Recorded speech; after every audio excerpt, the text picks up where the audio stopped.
Conjunction by the word. Since it is from creation that end, cause, and effect shall together make one, so it is from creation that the heavens shall make one with the church on the earth. But by means of the word, when it is read by man from the love of truth and good. For the word was given by the Lord to this end, that there might be a perpetual conjunction of the angels of heaven with men on the earth, and a perpetual communication according to conjunction. Without this medium there would not be any conjunction and communication with heaven on this earth. The conjunction and communication are instantaneous, and for the reason that all things of the word in the sense of the letter are as effects, in which the cause and the end exist together, and the effects, which are in the word, are called uses, their causes truths, and their ends goods, and the divine love, which is the Lord, unites these three together in the man who is in the affection for uses from the word. How a man draws and calls forth from the word in the letter the natural sense, a spiritual angel the spiritual sense, and a celestial angel the celestial sense, and this instantly, from which there is communication and conjunction, shall be illustrated by comparisons. First by something in the animal kingdom, afterwards by something in the vegetable kingdom, and finally by something in the mineral kingdom. From the animal kingdom: from the food, when it has become chyle, the vessels draw and call forth their blood, the fibers of the nerves their fluid, and the substances that are the origins of fibers their spirit, which is called the animal spirit, and this is done through the vital heat, which in its essence is life.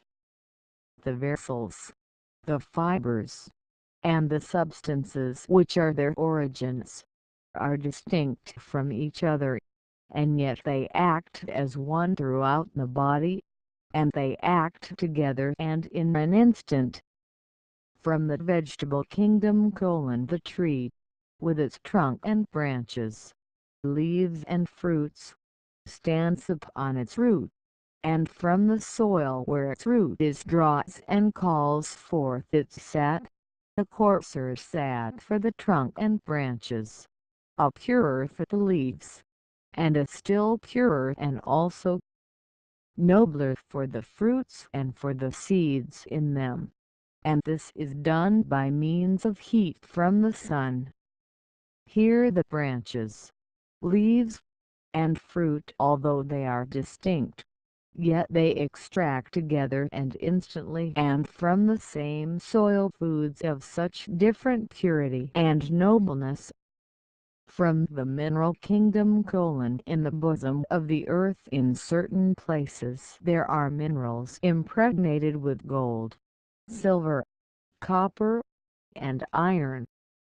From vapor stored up in the earth the gold attracts its element, silver its element, copper and iron theirs, distinctly together and on the instant, and this by means of some power of unknown heat.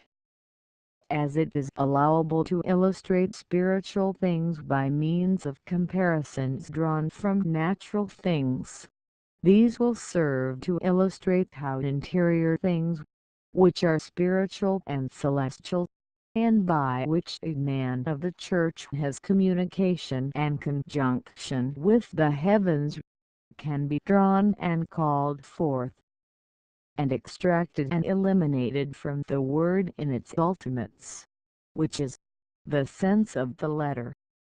Comparisons can be made with these, because all things in the three kingdoms of nature, animal, vegetable, and mineral, correspond to the spiritual things that are the three heavens, as the food of the body, with which a comparison has been made, corresponds to the food of the soul, which is knowledge, intelligence, and wisdom.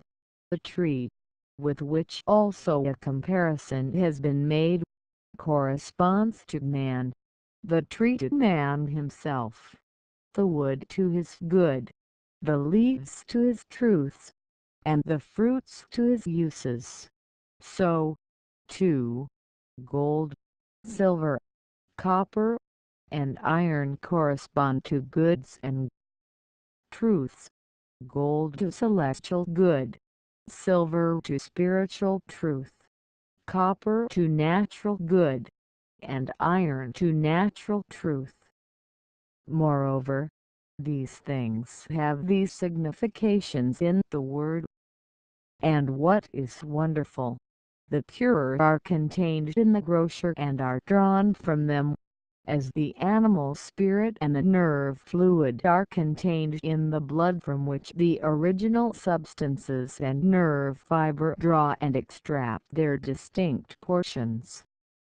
So, again, fruits and leaves draw theirs from the gross fluid that is brought up from the soil by the wood and its bark, and so on. Thus comparatively, as has been said, the purer senses of the word are drawn and called forth from the sense of the letter. Net. I will post an article that says, the sense of the letter. Thank you.